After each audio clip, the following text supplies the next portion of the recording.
Solution. I'm Kevin Wills today, joined by Tim, the Freedom Variant O'Connor. I'm here, Kevin, and I'm fresh off the power outage. Come home to my computer being blown up, and hopefully, I have an operable system. Well, I hope so. And hopefully my power doesn't go out too. It is very windy in Rochester right now. It's like 60 mile Yeah, an hour winds. that could be awkward. We can't really do anything about that if in the middll of the show things kind of get Yeah, if sideways. that happens, guys, I'm sorry. And Yeah, also, have to apologize to Bob at YSL because there's just no more time to record a show. yeah, well, Um, an evergreen show or something. I exactly. had a nightmare, Kevin, just getting set up tonight. An absolute nightmare. It was like I put my new modem in, and for some reason, I had to contact Spectrum to get their permission to use my new modem. And I Yeah. out when stuff like that happens, I'm like old dude, crotchety about like technology. And I mean, I'm more advanced than a lot of people, but still, I'm like, my poor wife has to listen to me rant and rave when I lose my mind over this stuff. Took like 2 hours to get things working, but here we are. Dang. Struggling. All right. What's all right? We're here. We're streaming. We're going to do a show today, folks. So we got a few different topics. Mitch McConnell being, well, not really out, but just stepping down as speaker. Yeah. And one of Congress's spending bills getting labeled as unconstitutional, ban on IVF, Wendy's price surge. Yeah. Wendy's surge pricing, man. Yeah. I'm gonna launch right into a personal story though. You know what I mean? Okay. Like I'm gonna be like, I'll save it for the show, but Save for a I show. fight. We'll talk about Wendy's surge pricing and how our government is definitely going to help this situation. Elizabeth Warren is on it, Tim. Don't you worry. She is here to help. Thank goodness. You know what she could do to make fast food prices cheaper is help grant exemptions to the minimum wage law. Oh, yeah. There's If only there foreshadowing. were an innovative governor who Yeah. had such interesting policies. Yeah, the new modem I got is I don't know, the TRX 75,000 BTU. It heats my house. Mine's Bitcoin. It's something, Alice. I don't know. It's just a beast. It's a beast. That's probably why they wanted it. They had to register it. It's like no unregistered modems allowed. Yeah. Well, with that type of power, I mean, that's just common sense regulation there. Yeah, it's just common Got to sense. do it. All right, Yeah. let's go in. We'll do the show. We'll start in 5, 4, 3, 2.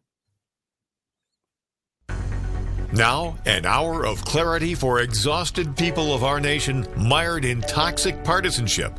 Left versus right, us versus them. While we pay to keep our politicians fighting, how do we, the people, rise up and solve the great challenges of our time?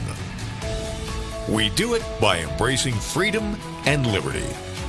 There may be no such thing as a free lunch, but this hour is as close as it gets. Welcome to A Free Solution. Welcome to A Free Solution. I'm Kevin Wills today, joined by Tim, the Freedom Variant O'Connor.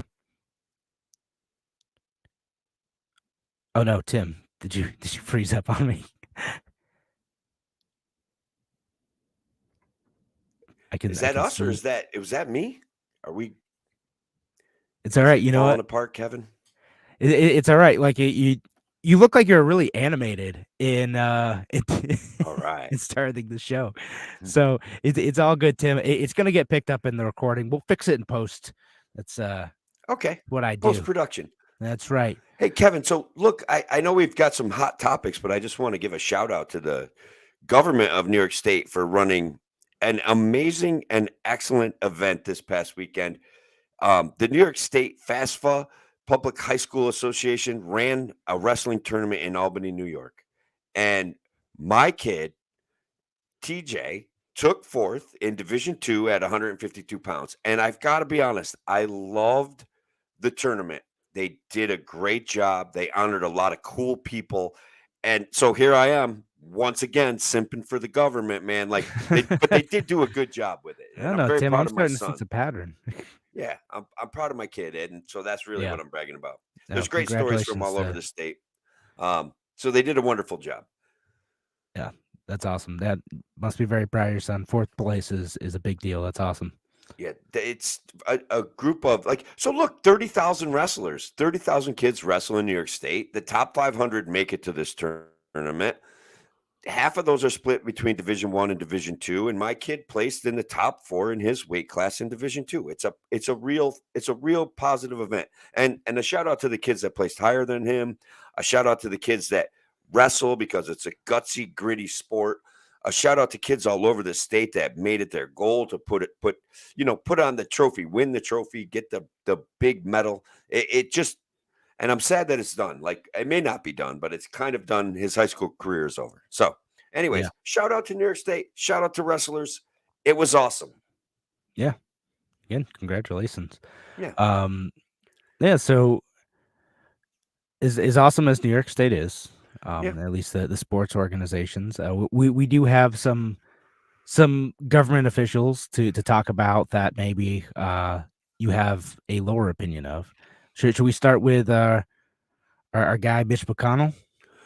The ultimate hero of the GOP, the leader, the man, the myth, the legend, Mitch McConnell. Guys, he is, unfortunately, I think due to age and the rapidly changing nature of the Republican Party, is going to step down from his leadership position, Kevin. I think I want to say it like this, and I mean it completely as a joke. I think the conservatives have won this round. I suppose so. I don't know. I think it's going to be a Pyrrhic victory for conservatives. Just like from a is Mitch McConnell a good political operator point of view, he kind of is a good political operator. Like he was good at what he does. There's a reason why he was one of the longest serving like Senate leaders, because he was good at what he does for the party. Now, is that a good thing for conservative principles, for libertarian principles, the constitutional governance? Well, no, not necessarily. No, it's not. Look, Mitch McConnell is the face of the GOP to me. He is just as corrupt as every Democrat that conservatives complain about, and they're willing to give this guy pass after pass after pass. He makes deal after deal that benefits him, benefits his cronies. He's a guy that fundraises overseas. Like, he's that guy, and conservatives probably do feel like they won this round, but the guy that they replace him with is going to be the same. Maybe even worse. Again, like the type of person who gets that role is a good party operator. Like, his job is to go and fundraise and try to preserve or gain back the majority in the Senate.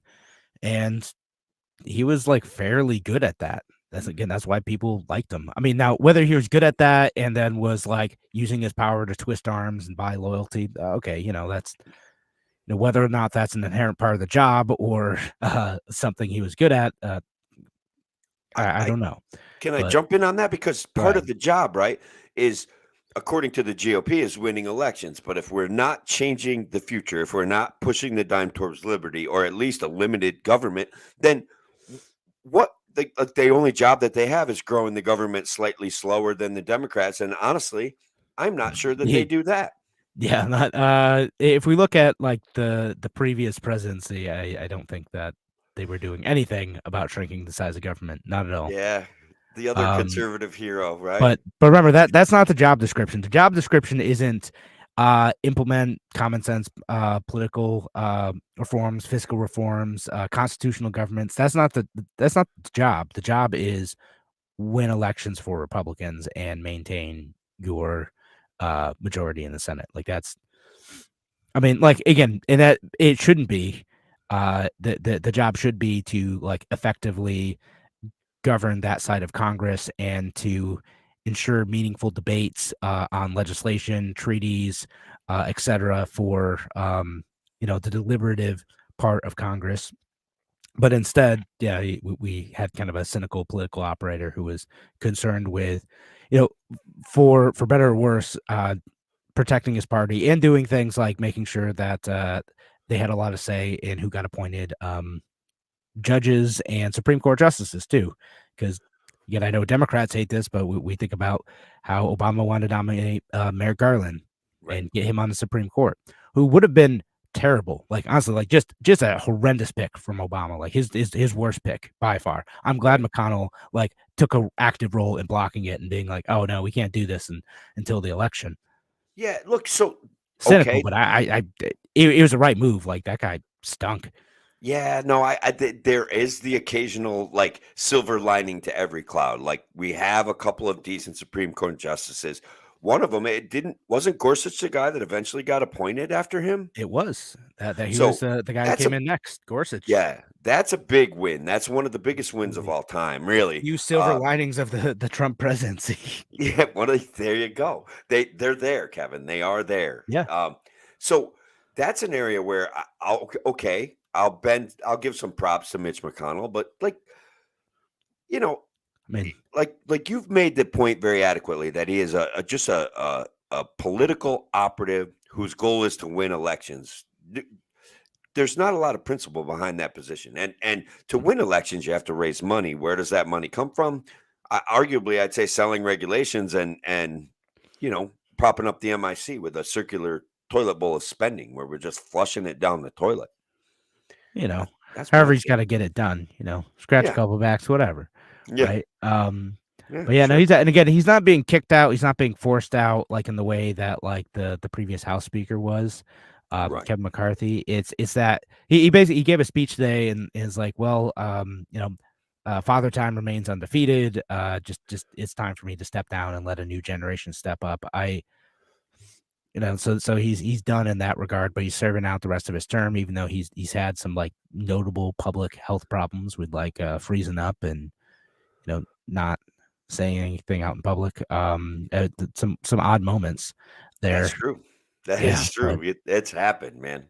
Um, and look, that can happen to anybody. I can be very sympathetic to that. I've had stage fright right on the radio show, where things just get caught up in your brain. But what it yeah, that looks wasn't like is stage that fright. That was like the a geriatric squad has a monopoly on power in this country, and I think at the very least, him stepping down is good.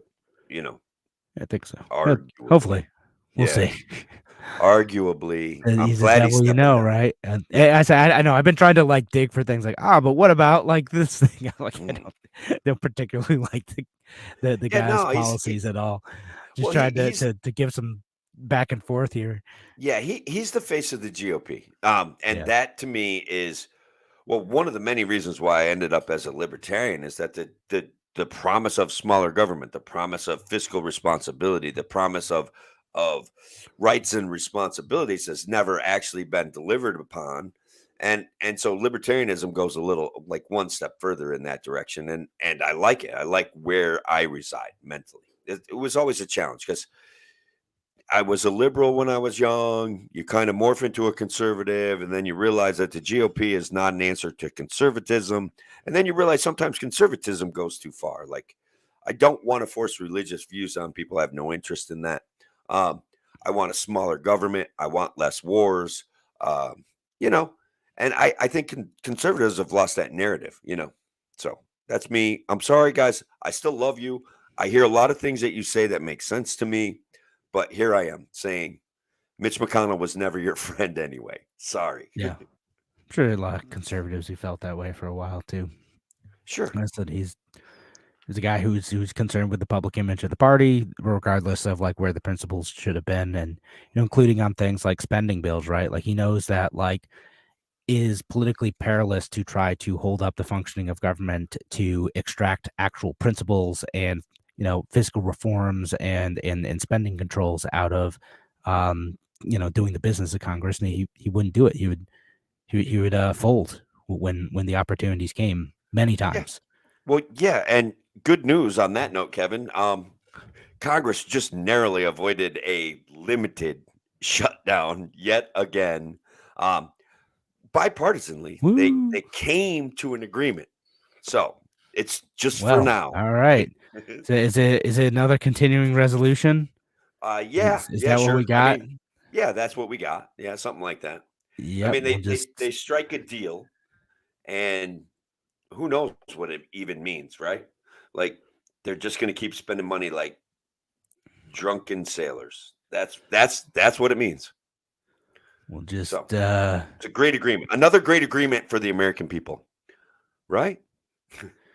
I'm sure it's great. I have not read what is in this continuing resolution and what bizarre stuff exists in this because there's always something.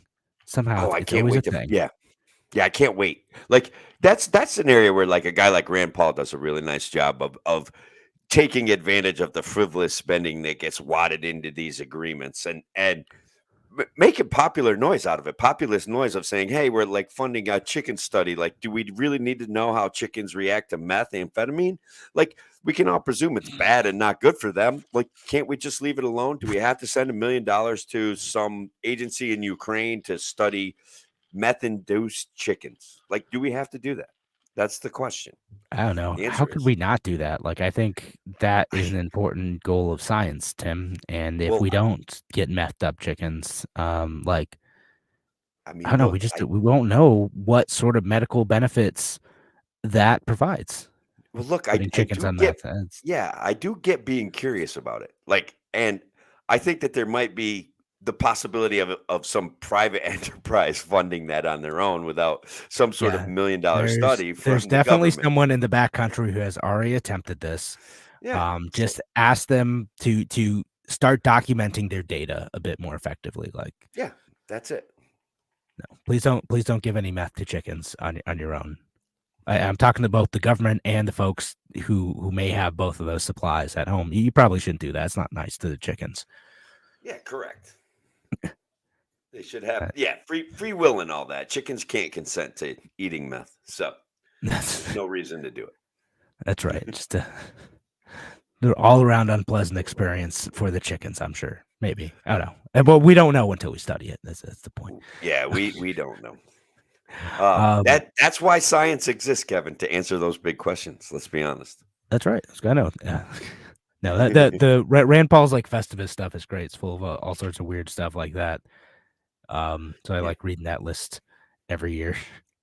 Yeah, it's and guys, if you haven't checked any of it out, you should check it out. It's readily available all over the interweb. But he does a nice job finding frivolous government spending, and Mitch McConnell does a nice job of making sure agreements get made that we can continue frivolous government spending. So Right there you on. have it. Yeah. Oh, Mitch, what will we do without you? So speaking of government spending, I know you want to talk about there's part of a government spending bill that got ruled unconstitutional. You want to talk about that? Yeah, I think real quick because I didn't get to dive too deep in it, but there was a ruling in the by a federal judge. The $1.7 trillion spending bill passed by Congress in 2022 is unconstitutional. Now, the question in my mind, of course, rapidly becomes, well, what does that even mean? The money's already spent. What are they going to do about it? Who's going to be held accountable? And Kevin, I'm going to predict the answer is literally no one. Like, there's no No, way to it's not hold going to them matter at all. unconstitutional. No. No, it's not going to matter. Excuse me. I mean, what's interesting about this case is like, so what it was is there's the attorney general in Texas, Ken Paxton, was trying to challenge the constitutionality of a specific provision in the bill that would have and this is I think it's a Fox News article, would have given like more rights and protections for pregnant workers from a federal perspective, and they challenged it on the basis that the members of the House voting by proxy wasn't constitutional, which I don't know. I never had that much of a problem with people voting by proxy. Like it never bothered me. I know like it really upset some people, but like to me, I'm like, okay, cool. Congress has now joined like the workforce like the rest of us have and have done some stuff by video. Like good for them. Like understanding what that I looks did. like and what everyone else is going through in 2020 and 2021. Well, I do think people get caught up in the honorifics of government, right? So the fact that they're them showing up and doing their job and doing voting on behalf of their constituents is arguably an act that could be controversial, could be troublesome to them, could limit access to their family and friends, and probably people feel like they owe us that on some level. I'm more along the lines with you. They're going to make all sorts of bad decisions, whether they vote in person or whether they vote by phone or by mail or by whatever. And they're still not dealing with the real issues that need to be dealt with, right? Like they need to deal with the spending and they're not, and they need to deliberate over laws on the floor instead of just passing them through as part of spending bills. So they're not like doing it that anyway. that point's like kind of good actually, because like what they should be doing, as you said, is they should be on the floor, they should be talking to folks, they should be having floor amendments, having debates. Right. Like that should take place, because what happens now is, well, they're not proxy voting, but like it might as well be just a, hey, the majority whip is saying to vote yes on this bill. It's an omnibus bill. It's 40,000 pages long, and you will not get to read it. Just vote yes. Oh, Just okay. vote So show yes. up and vote yes. Okay. What's the difference there between that and proxy voting? I don't know. But if they're actually debating like real spending bills and not just continuing resolutions, and discussing those on the floor and offering amendments and having to be there in person to vote on the amendments to those bills to decide whether or not, like, a specific thing to fund, the study of methamphetamine on chickens is like worth the government expense. If someone wants to put up an amendment to fund that, like, you should have to go on record, yes or no, on the chicken meth funding. I agree. They should have to do some work, right? They should have to actually represent. They should actually have to give due deliberation to a lot of these issues, and they don't. They simply don't.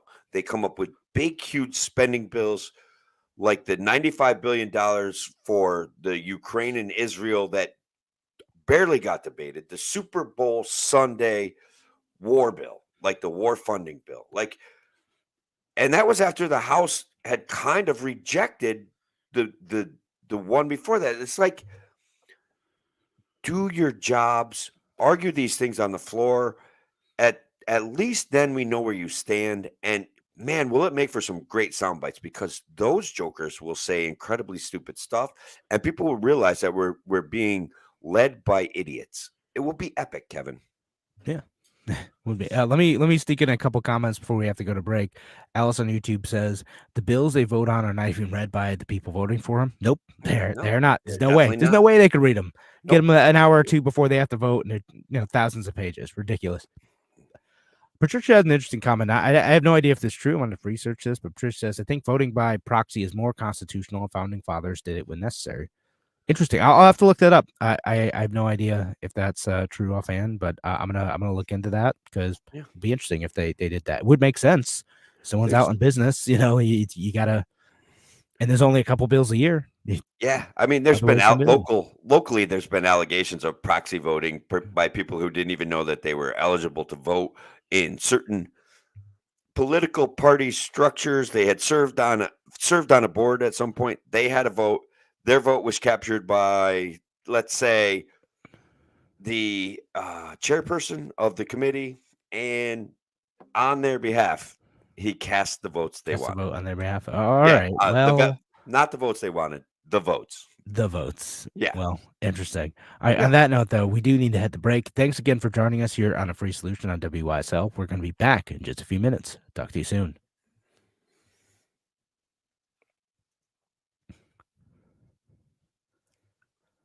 Oh, see, here's an interesting one. Dark Closet of the Mind on YouTube says they could have ChatGPT analyze the bill in a matter of seconds, and then it could tell them how to vote. We just got to embrace our robot overlords, Tim.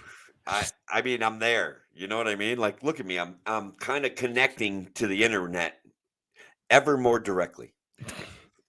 But like, actually having AI services summarize bills isn't like a terrible idea. No, it's just I like that idea.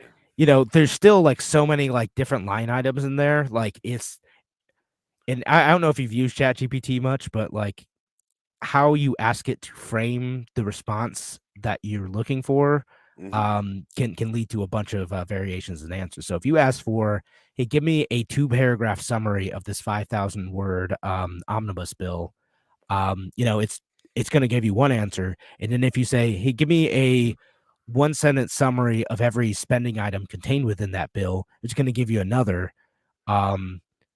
And my worry is that the analysis be like, how how would my party vote, Yeah. on this bill, right? Right. Which actually would be another interesting reform. Like, can we just like sequester each set of senators and House members and their legislative staffs and just say, okay, you have to like vote on this, and then like you have to figure out independently whether or not like this is a bill you want to vote on. You don't get to Right. talk to anyone else. You just gotta decide on your own. How would that change the results? Yeah. I mean, I would be asking ChatGPT, is this really an Inflation Reduction Act?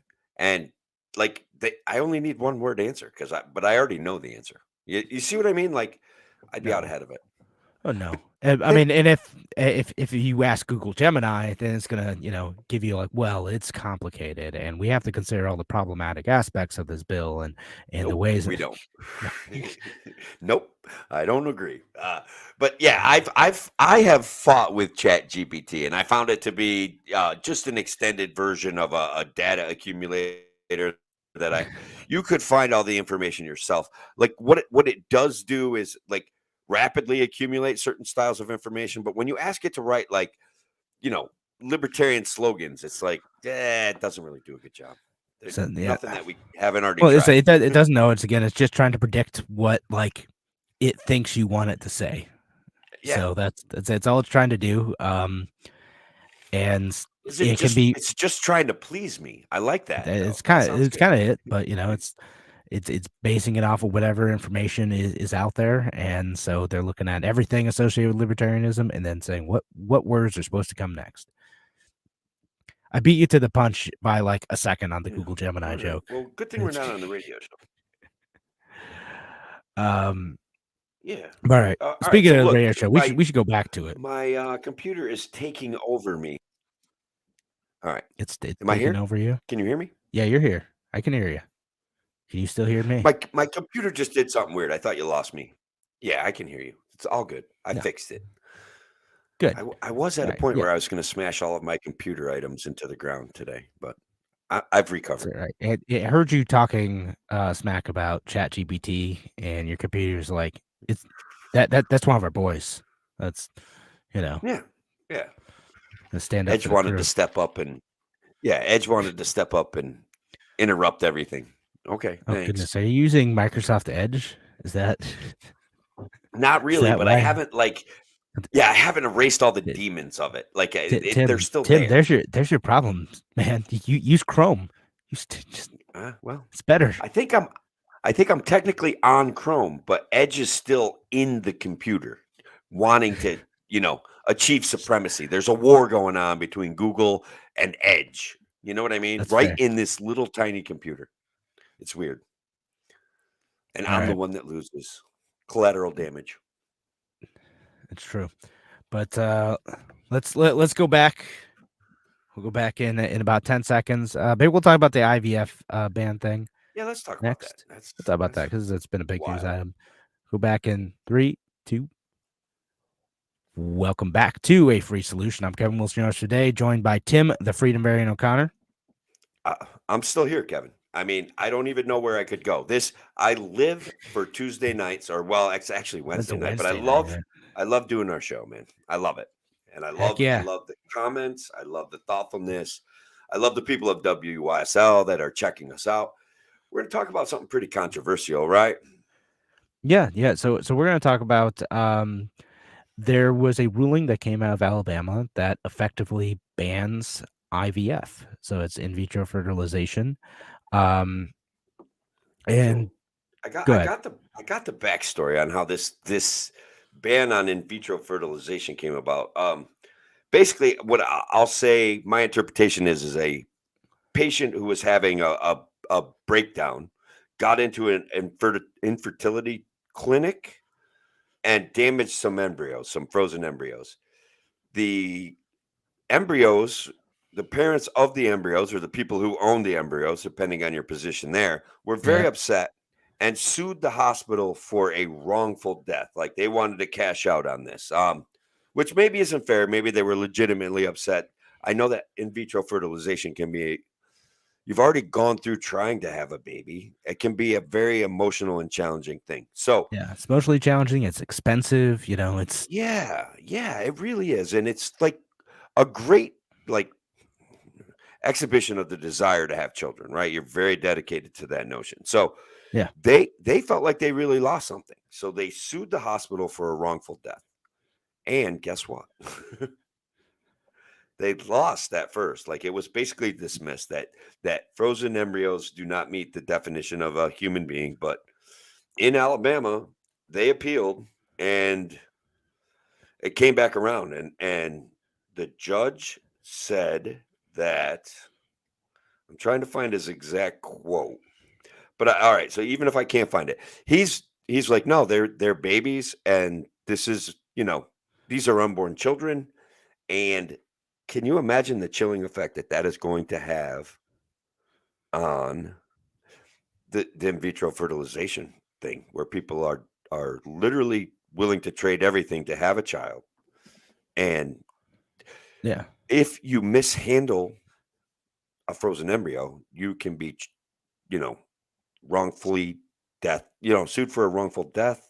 I think there's lots of implications there. yeah. Because that's basically what it is. Like, okay, well, the judge's interpretation of the Alabama law was, okay, how they've presented it. This is a human life, and whether or not embryos were destroyed on purpose or on accident, that is a thing that is against the law.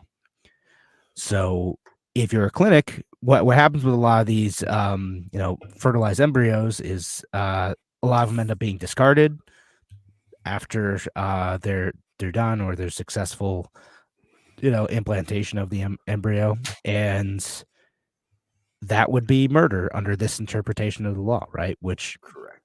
they even some of the folks in that area are like, this kind of goes too far. This wasn't really what we meant. And so a lot of like IVF clinics in that state are like, we now have to no longer offer our services.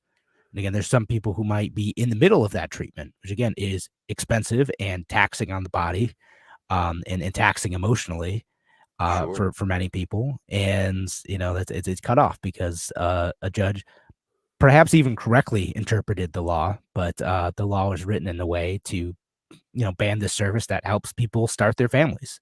It's an anti-family ruling. It's an anti-family law the way it's written. Yeah. And So one of the reasons why it's making big news, Kevin, is that there are a number of bills out there now in place in Alabama where they're trying to gin up support for them that would protect in vitro fertilization as a way forward for families to, have children. So the issue is one of the issues that I see is that it's a tangential issue to abortion, right? And that it does re-raise all of the questions that abortion arises out of the abortion debate. I'm sorry that I'm stumbling over my words, guys, but this You're right. subject's a little bit tricky for me because I'm always conflicted when we start talking about abortion and when does life, begin, and how all of this stuff comes together, and that's where the real controversy begins. Like, is an embryo, a frozen embryo, is that a human life? This judge in Alabama, according to the law, said yes. So Yeah.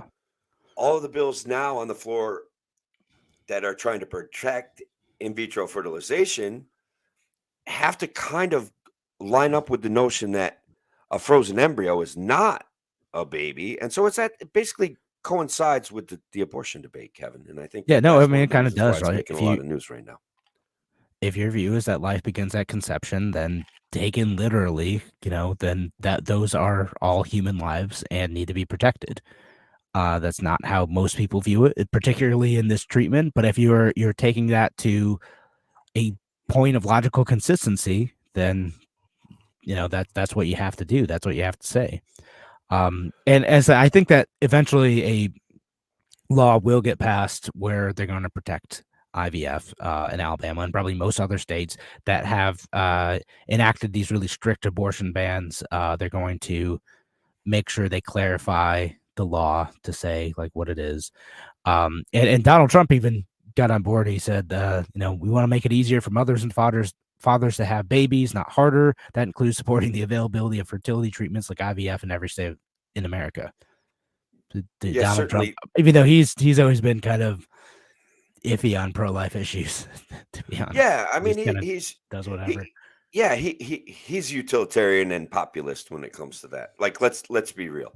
And that's Donald Trump's whole MO. So it wouldn't be for me. It's always like a principled argument. And I think that's why I get to where I'm stumbling over my words. And I'm very much I've always been disappointed that we never came to a really good agreement. Like that Roe v. Wade did not answer the question that was put before it, and that we could come to an uncomfortable agreement as a society as to when life does actually begin, right? We don't have to be right, but if we have an agreement that sets aside a lot of the constant issue preservation and the constant argument from the religious, right and the very liberal left.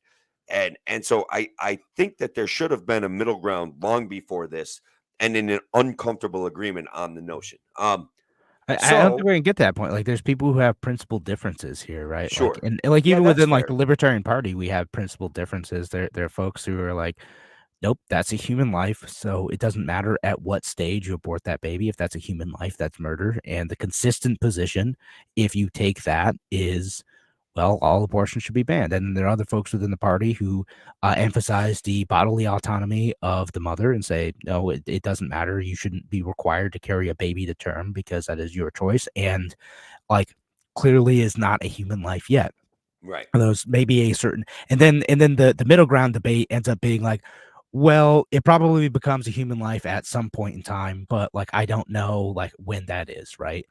And even stuff like, so it ranges from that opinion, like, oh, maybe it becomes a human life that's worth protecting at 16 weeks or 25 weeks when, like they can take care of preemies, or, then do you do a blanket ban on third trimester abortions, even in the case of protecting the mother, right? Like because there are some cases where that happens. And I thought, actually, weirdly enough, one of Pete Buttigieg's like best answers was like, hey, anyone getting an abortion in the third trimester, they're not doing it because like they're having an elective abortion. Like they've carried that baby all the way to term. Like that person is expecting to take home a baby. If they have an abortion that late in the pregnancy, it's because something went horribly wrong. And like, we should not make that medical decision or medical necessity illegal. And you get all sorts of strange rulings with that, like in Texas, where people can't get it's not an abort. I forget what the medical term is called, but people who have a pregnancy where the baby is no longer alive, like the baby is dead, they can't remove that like dead fetus from the mother because like the abortion laws in Texas make it impossible to do so. That no one will perform that procedure because they think that they will be prosecuted for performing a late term abortion. So, yeah, there's always that problem of an over legislated society that I don't think anybody in their right mind wants a mom who's lost a baby to be in jeopardy of getting prosecuted for having that baby removed from her body. Like nobody in their right mind wants to do that. I guess I have to agree that Pete Buttigieg gave a pretty nuanced answer there.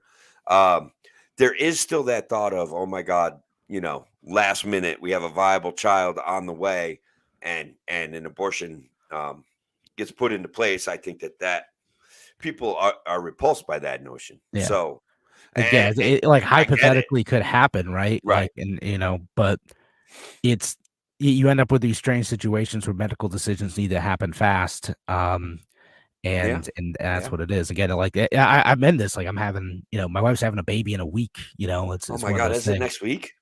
Yeah, no, it's on Tuesday. I'm having boy number 2. So yeah, radio show. I'm gonna be out next week. Oh yeah, okay. Well, we're not doing the show next week.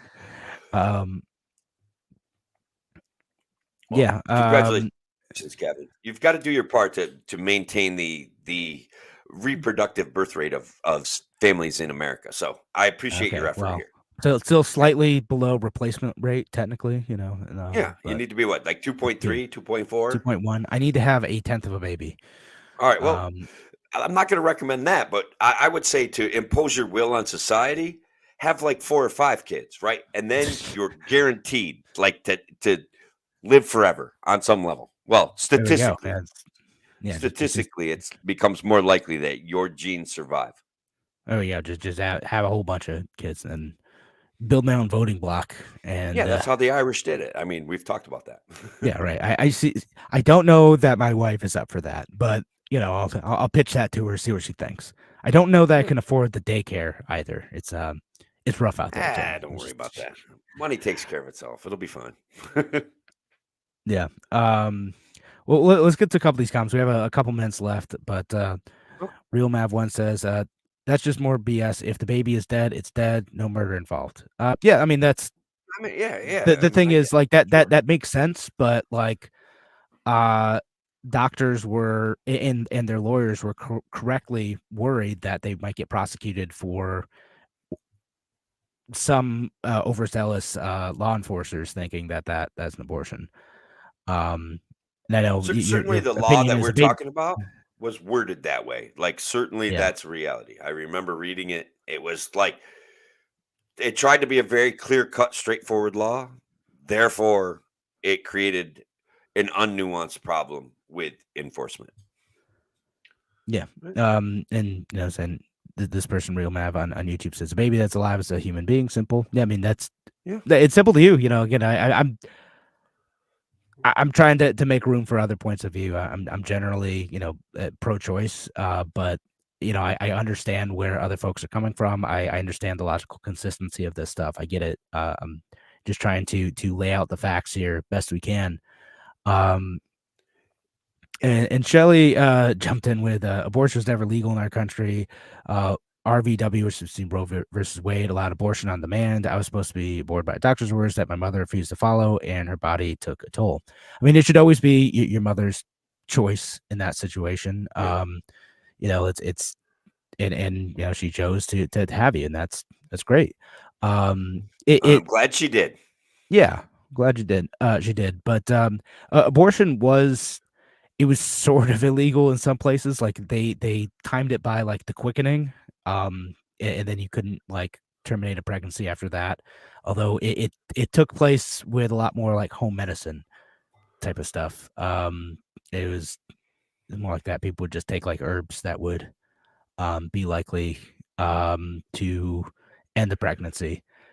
Correct. And so it was a bit messier before that. There's some states who banned it completely, and others, who allowed it for quite a bit. Roe v. Wade was kind of a weird, cobbled together compromise position that used justifications from like the 14th Amendment to try to create a right of abortion. So it was always kind of a messy structure that was bound to fall apart. I mean, I read Roe v. Wade a couple of times, and I'm like, this. First of all, it didn't answer the issue. It was like a politically motivated answer to a really tough question. So I was always thought it would get struck down. I thought it should have never been kind of breathed into existence in the form that it was. That doesn't mean that I'm, pro forced birth. That doesn't mean that I'm anti-abortion. I think that there's I think you said it pretty well. There's room for nuanced positions. I do have a question, Kevin, and I want the audience to think Tim, about this. You're going to have to save the question for next segment because we're over time. All right. Thanks again for joining us on A Free Solution, folks. We'll be back in just a few minutes. Talk to you soon. I do think we should ask the question of the WSL audience too, but just to preface it, it would be kind of like, are we fighting over things like right now when we circle back around to the abortion debate and circle back around to the immigration debate, though there is kind of a real lot of immigration going on that is incentivized. So I think, but are we arguing over things because our economic reality is not as rosy as they are presenting it? Like, I feel like a lot of issues get recycled, and what makes them easily recyclable is the fact that everybody's feeling economic pressure. What do you think about that? What if it's the opposite? What if the economy's so good we have extra time to spend on debating stuff? Damn. All right. See? Actually, I'll have to give that some consideration because I like that You know, counterpoint. so like that's an argument made for like environmentalism. A lot of times, like countries where everyone is starving to death and trying to heat their home do not care about environmentalism because they're No, just trying to survive. sure. Environmentalism is a luxury good, and debate about other policy issues is in some way a luxury good. Not that immigration isn't important and abortion isn't important. It's just people are more likely to be invested in those debates, both from a personal point of view and to spend their time and money on getting their desired policy positions enacted because Yeah. they have the extra resources to do so. Yeah. I mean, I think you make a fantastic point in that poverty is, in fact, incredibly bad for the environment, that people in desperation are I mean, you're going to burn cow poop. You know what I mean? Like, we use it to grow food. We use it to revitalize the soil. But if you need heat, you're going to burn something at hand, and therefore you make a great point. You do not have time to think about the environment. Yeah. Um, the argument that free trade lifts, rising tide lifts all boats. Free trade is something that will make everyone richer, and then it is a luxury, commodity, caring about the environment.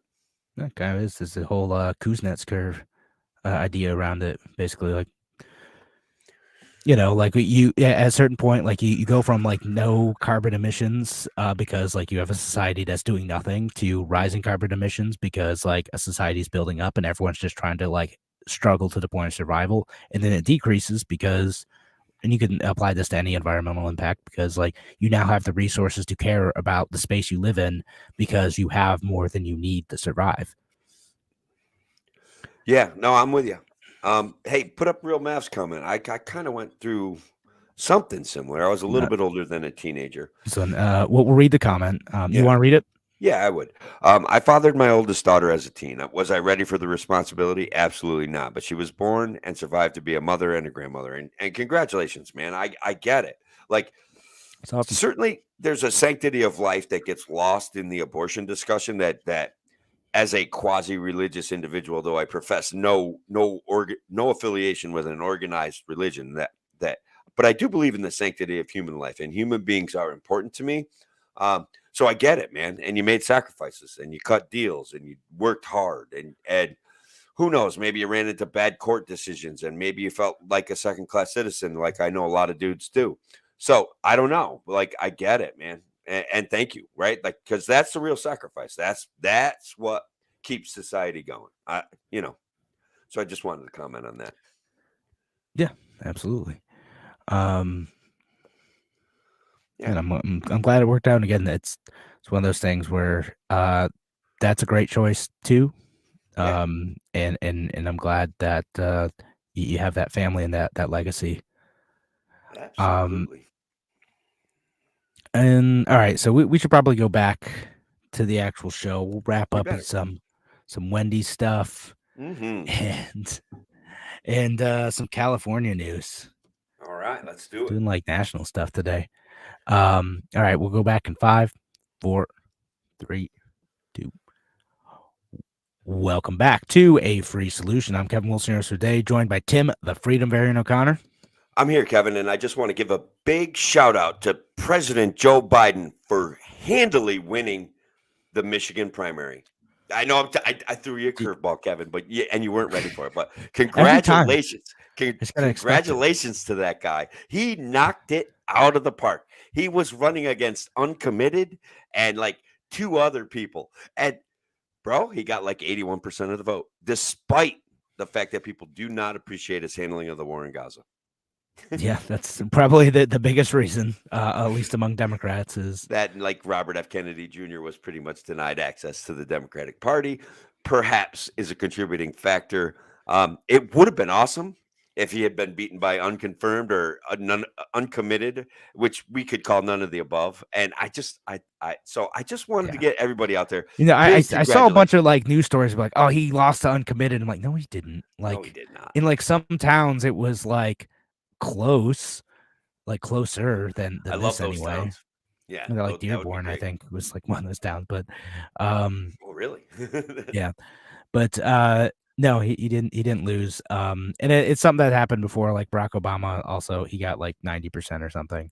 Yeah, It's something that has happened a couple yeah, times, and honestly, like it does go back to there's a good chunk of both the Democratic Party and the Republican Party who are frustrated with their current nominees and lashing out for any option to find an alternative. yeah. I mean, our eye in the sky and our feet on the ground put it very succinctly today in Messenger that I don't know something like 80% of the population is convinced that we are like both of our candidates are way too old and we cannot believe what's going on.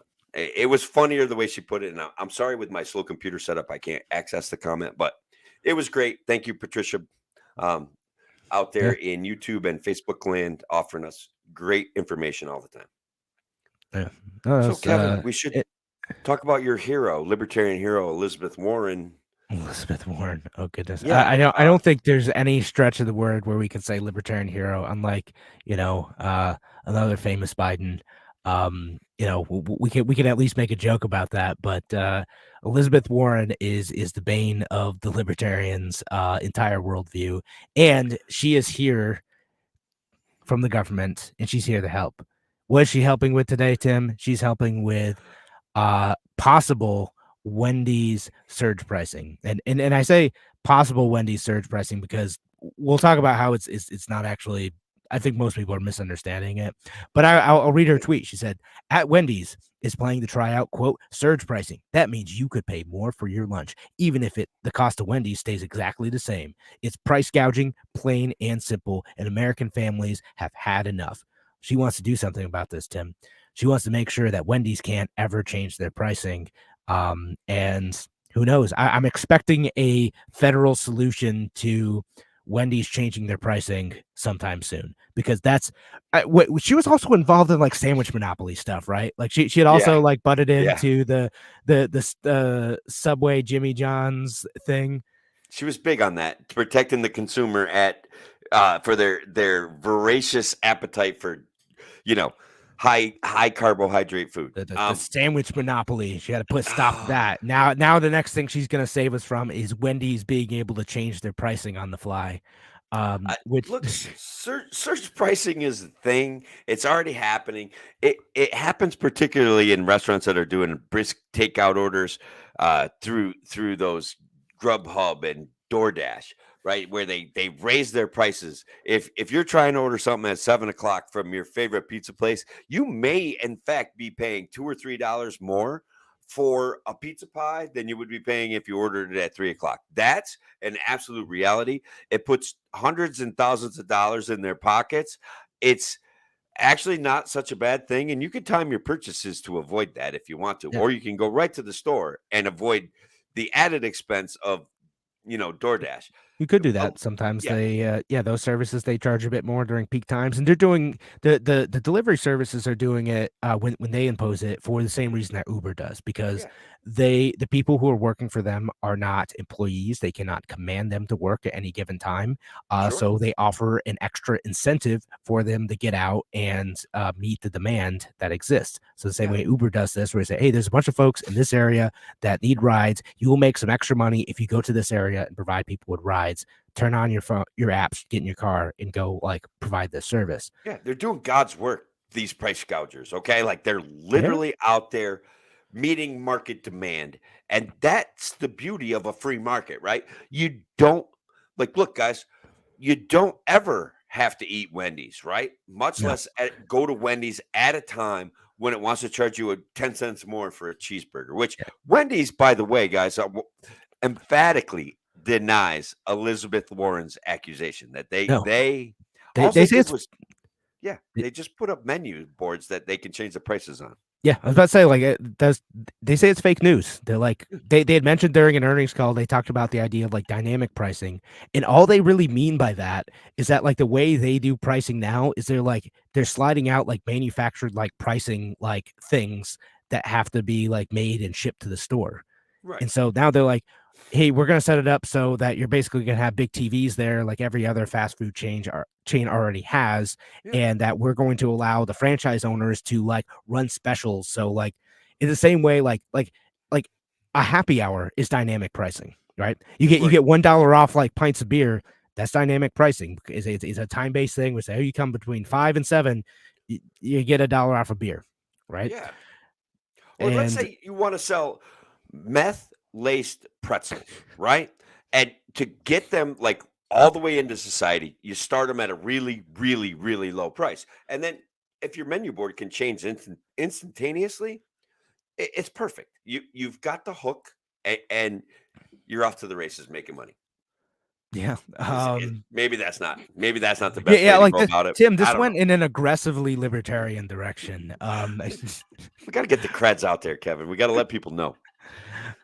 No, but like it's restaurants should be able to do this, right? If one like Wendy's restaurant decides that they want to run a special on Frosties between like 2 p.m. and 5 p.m., they should be able to do that, right? Yeah. Like that is their prerogative. They can change the pricing. They can do what they want. If Wendy's wants to allow the owners to do that, to raise prices on certain items and lower prices on others at whim, they should be able to do that. And if they change prices a bunch and it makes you mad, just don't go there. Just don't show up to Wendy's. Like that's all you got to do, because they'll change their behavior. If customers find it annoying, they'll just say, yeah, we're not going to do this anymore because customers don't like the instability, or blame it on something else. But like, So if they're look, smart, they would just yeah, I have a change little their story. practices. Like one of my, I successfully lost. I went on a weight loss binge about back like last August, and I managed to lose roughly 32 pounds, which I feel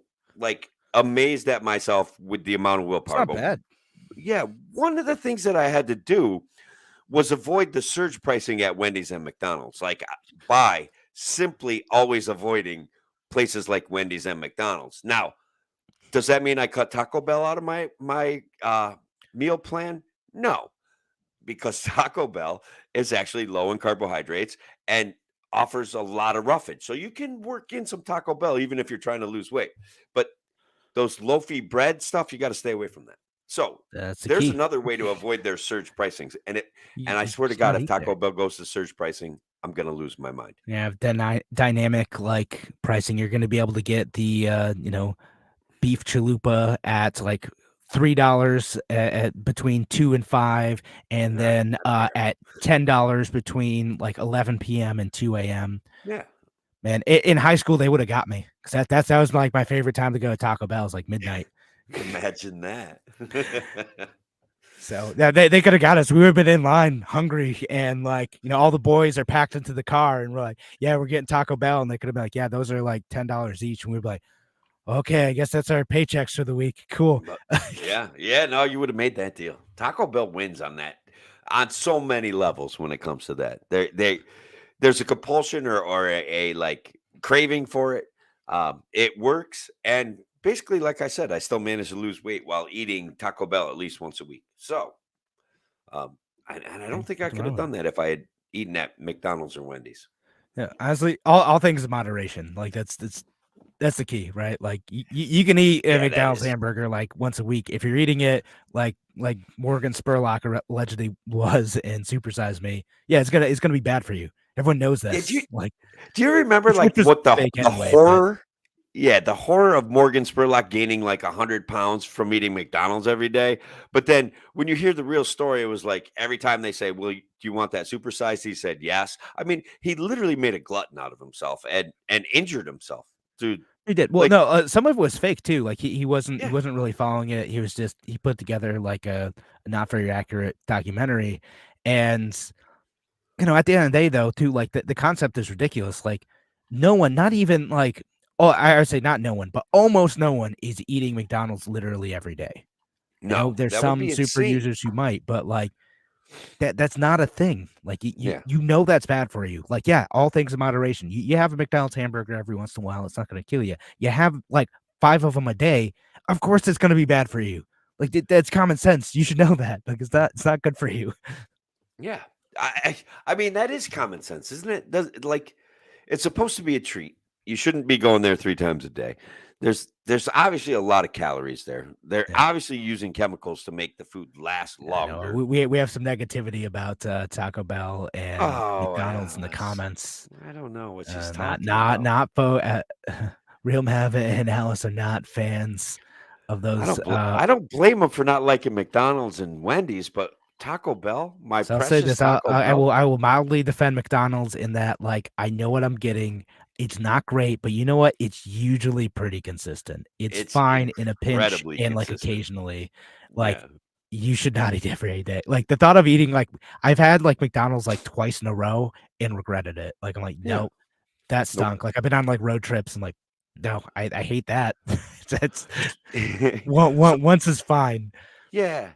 So look, one of the ways that these restaurants can save money, Kevin, is by, in fact, purchasing politicians and exemptions from minimum wage laws.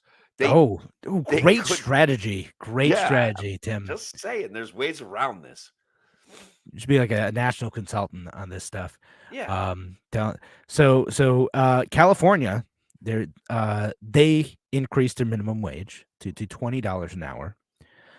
Governor Gavin Newsom promoting that, but they did make one very specific and perhaps a little odd exception to that rule, which is that if you're a fast food chain that serves fresh bread. So coincidentally, one of Gavin Newsom's largest donors happens to be a franchise owner of several Panera Breads. I mean, can you imagine that? Imagine that. Like, Can you imagine I'm that? not saying they're definitely related. I'm just saying it's an interesting coincidence. I'm gonna go ahead and say it's definitely related though. Like you can occupy your space, but I'm telling you, it's totally related. But you knew that. Yeah. Everybody knows it. Now it's like, how do you? I haven't seen any fallout from this, but like, how do you possibly justify like making that very specific exemption? Like, oh, like yeah, like just like fast food restaurants that serve fresh bread. Like, why?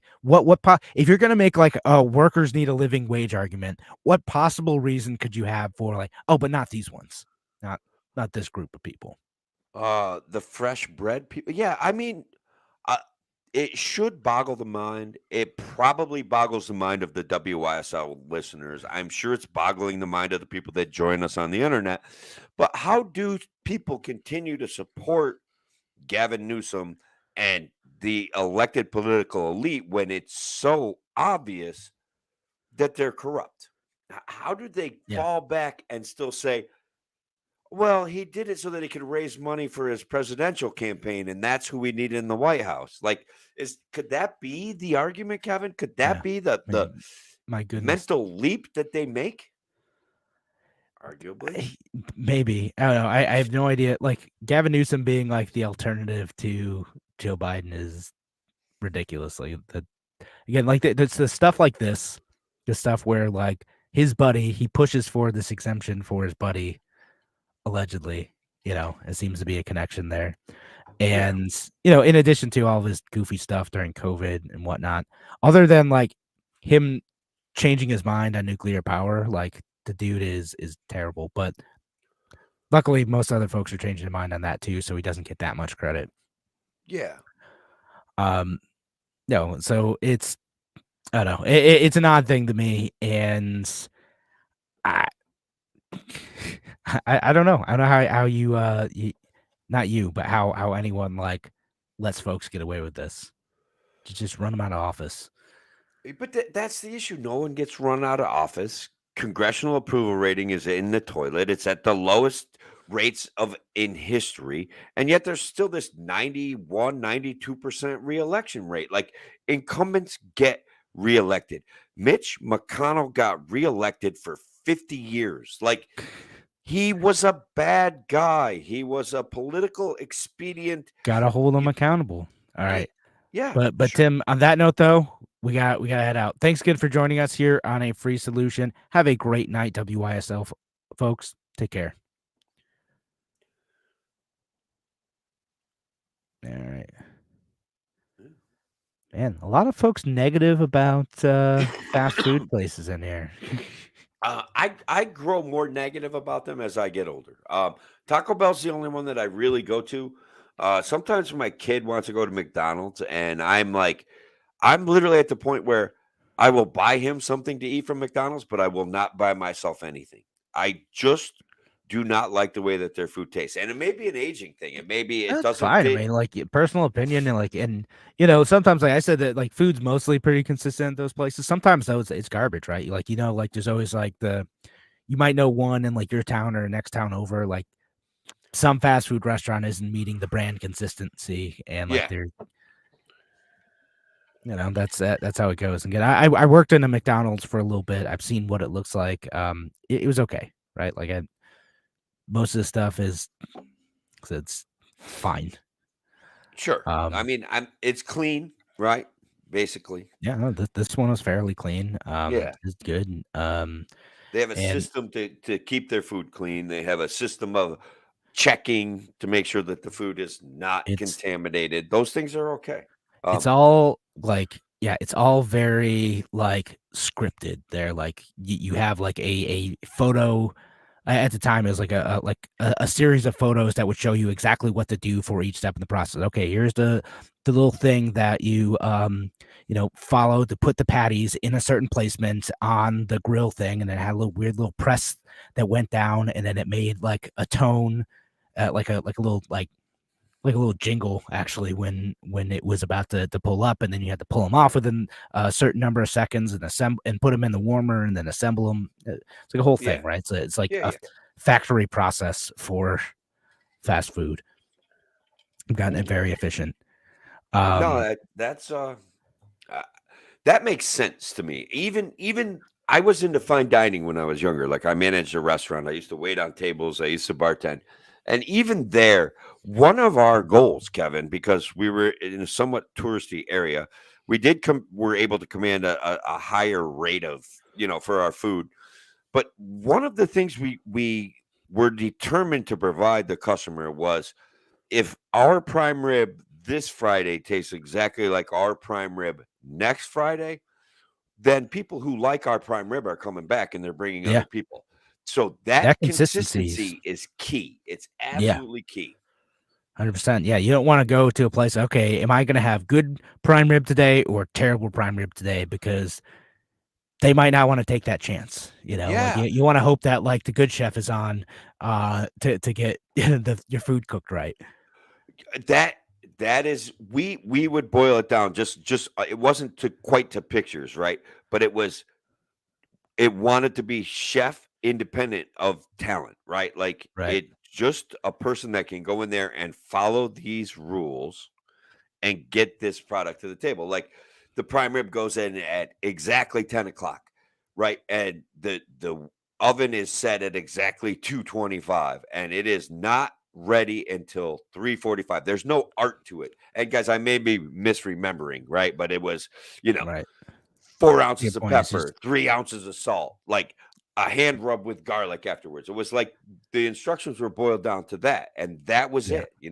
And Yeah, if you have to follow the exact thing or yeah, it's and going to if the taste prep different. right, and if my job as a manager was to be like, "Hey, what did your prep cook do differently this morning that this prime rib is not the same as last Friday's?" You know what I mean? And Yeah. literally get to the bottom of it. And sometimes we had to, make adjustments. Right. Yeah, That's what you it know, is like though. But again, yeah, that's part of running a good business. And what else do out there? Go to hometown restaurants. Yeah, do it. great. Yeah, Again, do do it. it. You should. Yeah, absolutely. And also I'm very grateful for things like Yelp and Google reviews too, where Yeah, like because it's funny. I was talking to my wife about this, especially now that I have like a toddler. I'm less willing to take a risk on most restaurants, right? Like, so I get why a lot of people will just go to the chain restaurants because like they know what they're getting is probably going to be fairly consistent, right? So sure. especially if you have a family with young kids who might be picky, they're likely to say, like my family did this, we'll just be you know what? I know my son's gonna eat Chipotle, so we're gonna go to Chipotle, right? Right. It's like He'll his eat favorite chicken food, tender or chicken nuggets from McDonald's. Like, you know. he will. But it's like, okay, I'm gonna go to this one restaurant and all the meals are over $15 and there's no kids items. Like, am I gonna take my son to that? No. You No. know, But or even Probably. like if I'm on a road, but like I might be willing to do that if I have a good review, if I see a good review and there's that stuff out there, and Right. it's going to be a good place for either me and my wife or my whole family. I'm glad that now a system exists because I'm more willing to be adventurous if I can kind of get an idea of what I'm getting rather than just like, hey, let's roll the dice on this diner that we just happen to be passing. Which I might do. I might do on my own, but I'm not willing to do most of the times with like my kid with me. Yeah, yeah. And that's a science for fast food. Like they get it. There's a Yeah. comment by Patty. Had a friend look at areas where there are a lot of fast food joints and buy stock in the local medical industry and drug companies. I do think that there is a current knowledge base that's growing, that there is some interconnection between what pharma wants and what's being offered in our food system, right? Like, and then if we take a look at the food pyramid and we take a look at the knowledge that has been Yeah, offered plate now. as science, what's that? Yeah, a plate now. I thought it was Yeah. a plate still. Wait, what? Yeah, it's not a pyramid anymore. The food pyramid's been gone for like a decade. I know, but it was a major impact in our lives, right? Like Yeah, even yeah, your that's fair. life, like that That was the fair. That yeah, I learned that I should mostly be eating pasta. That's how I interpreted the food pyramid. yeah, The or pasta bread all and the time. pretzels, all that Yeah, stuff's really good for you, like just eat that and you're going to be great. And it turns out that that was inaccurate information, that the standard American diet from the 70s was not good for you, right? So here no, we are with it like an epidemic of obesity. And not so much that it was planned, but are they just that incompetent, yeah, no. It's and it's like because some of it is incompetence. Some of it like really was like corruption, right? Like there's some Sure. stuff where like the federal government probably overemphasized dairy consumption. Like it's not that there's anything wrong with dairy consumption, but they overemphasize it because of lobbyists. Sure. They may have overemphasized like sugar consumption, and kind of hid or at least like glossed over some of like the dangers of excess sugar consumption, in addition to things like substituting fat with sugar or substituting sugar with corn syrup, right? It's Right. there's kind of different ways in which the food that's available in your average grocery store got manipulated. Now we have a lot more choices today. It's a bit easier to go and find choices to eat healthier. Mhm. It's just the government isn't necessarily always consistent in their recommendations. They're not always, I also want to say, yeah, I guess like not honest, but like sometimes they're influenced too heavily by certain lobbying groups. And Absolutely, brother. Absolutely. And that's I mean, I'll probably overstate it, but you're not understating it. There is a distinct connection between people who have money and the laws that get written and the things that they pass off as science, right? Like yeah, fat in and of itself is not bad for you, but fat combined with lots of sugar in your diet is going to ruin you. It's yeah, literally right. going to ruin you, So It's what's cut out sugar or cut out fat? I think you're better off cutting out sugar because and it's weird, right? Because as part of my weight loss challenge, I really took a look at how much sugar I was consuming. And well, man, I mean, holy cow. there's stuff like, okay, like we're gonna cut fat out of like yogurt or something, right? And Right. then you end up with 30 grams of sugar in a little cup of yogurt. Right. Because like turns Exactly. out like fat makes stuff taste awesome, and when you remove the fat, it doesn't taste great. So you substitute something else to make it taste good. And that happened like a lot of dairy products like yogurt and milk and Yeah. other things too. It's just fat tastes good, and people go back and forth on that too. Like, oh, is full fat Greek yogurt like bad for cholesterol? Well, maybe I don't know, but maybe it's like fine if you do that. Eat it in moderation because it's heavy in fat and protein. That's Yeah. what I eat many I mornings. I My could son eats say many mornings. again, being that I'm going to turn myself into a weight loss guru. Um, that in the last 6 months, my AC1 test improved dramatically. My triglycerides improved dramatically, and one of the things that I focused on, my LDL cholesterol, all of those numbers improved dramatically, and it was because I minimized sugar in my diet and I maximized natural protein. which is a good Yeah. fit for me anyway. That may not be the fit for everyone, but there are ways to modify your health through diet. I didn't do an extraordinary amount of extra exercise because I'm very physically active every day anyway. So Well, I mean, it's honestly, it's kind of a mistake to do that. Like, my wife had lost a bunch of weight, and she had started running before that, and I've been in periods of my life where I've been running actively, but sure. like a lot of times, if you start exercising a lot, you just get more hungry, and you don't lose weight because your body's just trying to like catch up No, I on get and all that. that Yeah, I stuff. could see that. So yeah, you just have to like eat well, and that's an important part of it, and then good doctors will tell you that too. Yeah. That's something you do, and good Yeah. stuff. Fresh eggs and ghee. It's good. Well, that sounds Yeah. terrible for you, but fry I fry don't my think fresh it eggs and is. ghee with home raised ham, bacon, and sausage. I feel like ghee is not good for you, but I really do like ghee. And a lot of times I'll eat fresh eggs with ghee is a good one, but a lot of times I'll just fry it in like oil and do like a fried egg. Yeah. Yeah. I do my eggs in butter when and I don't really like eggs, so that's not one of my go-tos for a high protein diet. I basically just cook a lot of meat, and I will bring just meat for lunch and chocolate bars. That's the Chocolate other one. bars. Okay, Like yeah, Tim, you lost me there. you gotta have. Well, they have a little bit of caffeine in them, and if you Yeah. get the dark chocolate, um, it has a little. I feel as though, or I've experienced that it has like an anti-inflammatory property. In other words, Yeah. like let's say your back is aching because you're kind of swelling up around the joints. You eat a little bit of chocolate, it minimizes the backache. Like I'm not talking Maybe. about serious backaches that need health treatment. I'm talking about all right, my back is whooped and I'm feeling like a little sciatica coming on, and you like eat some chocolate with lunch, and all of a sudden it's like, all right, that's not so bad. I can get through the last 2 hours of the day, 3 hours of the day. I did eat a whole bunch of raw honey. My mom bought me some literal raw honey. Check this out.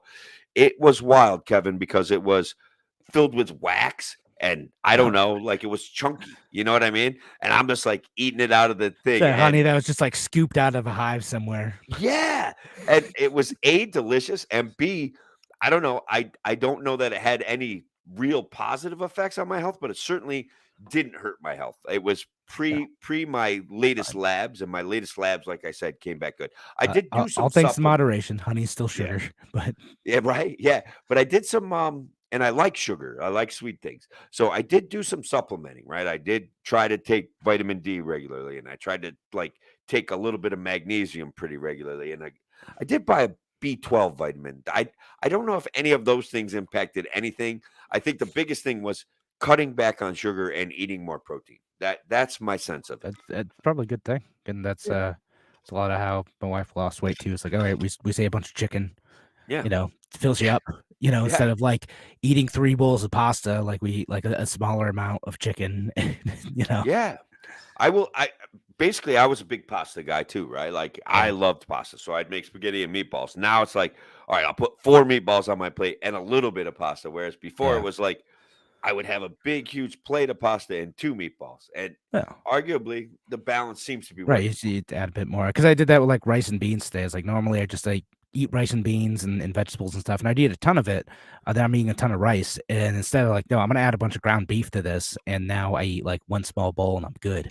Hmm. And then I'll put it over lettuce or something and eat that, and I fill up with I it mean, I get instead of all my eating like. best health advice from the Joe Rogan podcast. So There you go. I mean, like, yeah, yeah, we're sounding like that podcast now, and a little like bit. we're Yeah. not even getting sponsored for any cool supplements or I anything. Like, so know, I think guys. we Like, just yeah, but there are scientists on there occasionally, and they do a lot of scientists on the Joe Rogan show. So that's very specific subset of scientists do recommend high protein diets, right? High natural protein diets. So it was working. So I didn't move away from it. Tried keto and I just went hard into keto. And I'm just like, well, what do I like about keto? And that's like, I like chicken. So on Sunday, I make like 37 chicken drumsticks, and that's my lunch for 4 days. I was about to say 37 chicken drumsticks for No, one I don't know. lunch. Like that's aggressive. No, no, no, no. It's like No, dinner that night and like 3 right. lunches, There you go. maybe That's 2 lunches. I mean, I can eat a lot, guys. Like, don't get me wrong. I did not. That's the nice thing about getting away from sugar is that you can counter your hunger pains with food, right? Like, hey, I'm hungry. I can eat some food. You eat protein.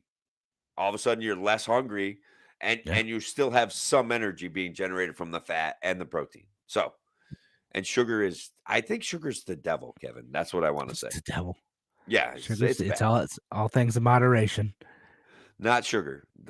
Like zero sugar is moderation, because even protein has natural sugar in it, right?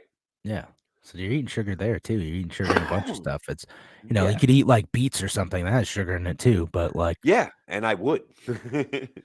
but so you're probably not going to get fat eating a bunch of bananas or something. But like if you're eating a bunch of If you're processed just sugar, it's eating easier to. bananas, right? Well, yeah, maybe if you're just eating bananas, you're gonna have a bunch of problems if you do that. If you go all Morgan Spurlock on bananas, like you're gonna have a bad time. Yeah. Yeah. But anyway, let's call it a night. All right, brother. We We got sideways on the diet guru thing. we sure did. Yeah. So All right. I'm looking for next week, though. Well, I guess not next week, but I do have a product in development All right. that I want to share on the show. Well, it's gonna have to wait a couple weeks unless you get a sub. I won't hold it All right. against you if you get a sub, Tim. Okay, maybe I'll try to get a sub and hawk my wares. There you go. As they All say. right. Well, have a great night, folks. Take care.